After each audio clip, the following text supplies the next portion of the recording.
much of Elan Toastmasters friends. The speaker is attempting to clarify. Your body speaks.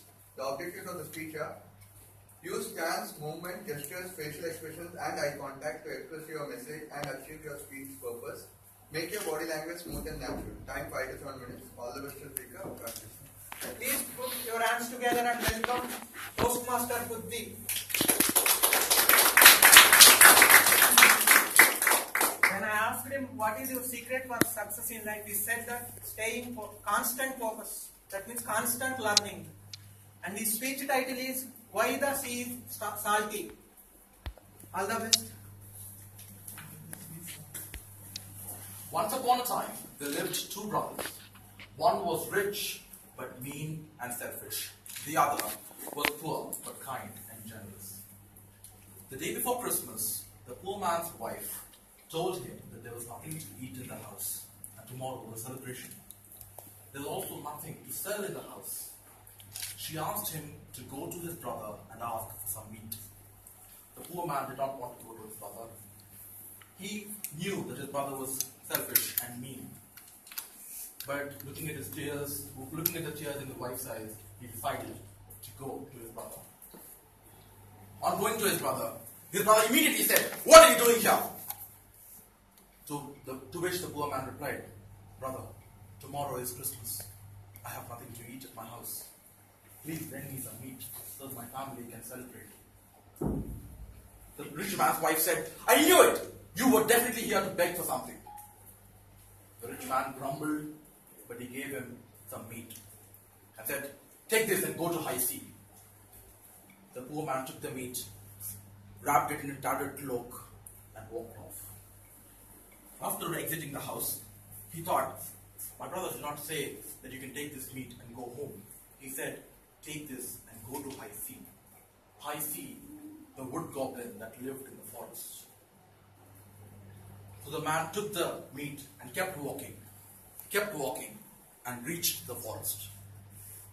After walking further into the dark and gloomy forest, he found a couple of woodcutters who asked him, "Where are you going so deep into the forest?" And he said, "I'm looking for high sea. Where is this hut?" They replied, "Go straight. But remember, high sea loves meat. He will offer you stones, precious stones, gold and silver, but take none of those. Instead, ask only for his millstone." The man walked into the hut. High sea asked, "What are you doing here?" And the poor man showed him the meat and said, "I have brought you a gift." "Meat," he said. "I have not eaten meat in 30 years. Give me that meat." High sea took the meat and ate it whole. And said, "I now have a gift for you. How about this silver?" He took out some silver coins. The poor man replied, "No, sir." "How about some gold then?" He offered some gold. He said, "No." "Some precious stones, perhaps? Rubies, diamonds, sapphires?" The man said, "No." "What do you want then?" asked High sea. The man said, "I want your millstone, sir." "My millstone? No. Anything but that, not my millstone." High sea was confused. He did not know what to do.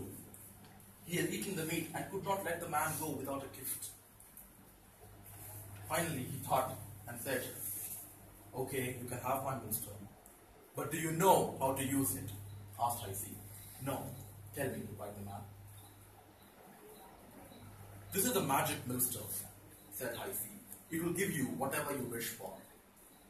You must ask your wish and then say, 'Grind my millstone,' and it will begin to pour out whatever it is that you desire. When you are done, say, 'Enough,' and have done, and it will stop." The poor man took the millstone, wrapped it in his tattered cloak, and walked off. He reached his home, and his wife said, "Where have you been? I thought you were dead. I thought I'd never see you again."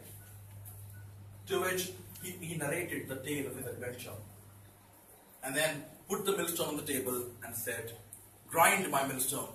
Give us the most sumptuous feast that we could have."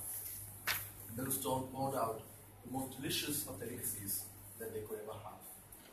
The next day, on Christmas, they had food to eat, clothes to wear, and everything that they could have desired.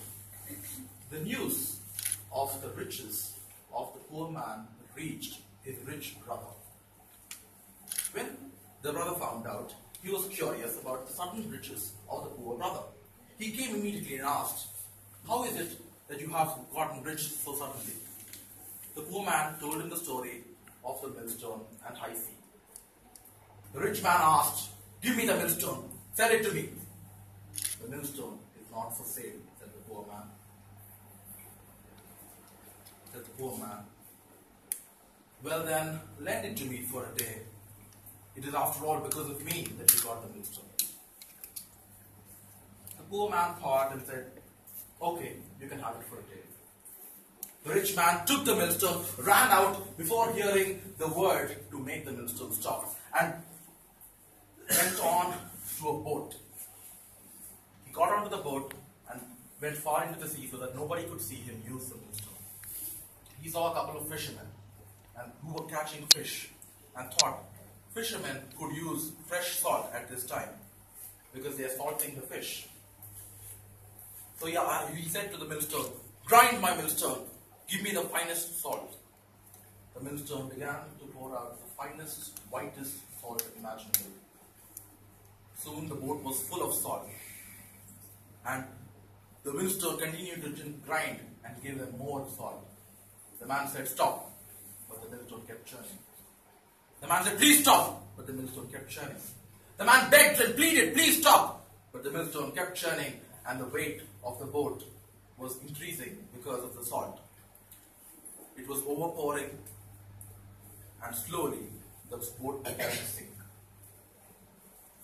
Until date, the millstone is at the bottom of the ocean and churning out salt. And believe it or not, that is why the sea is salty.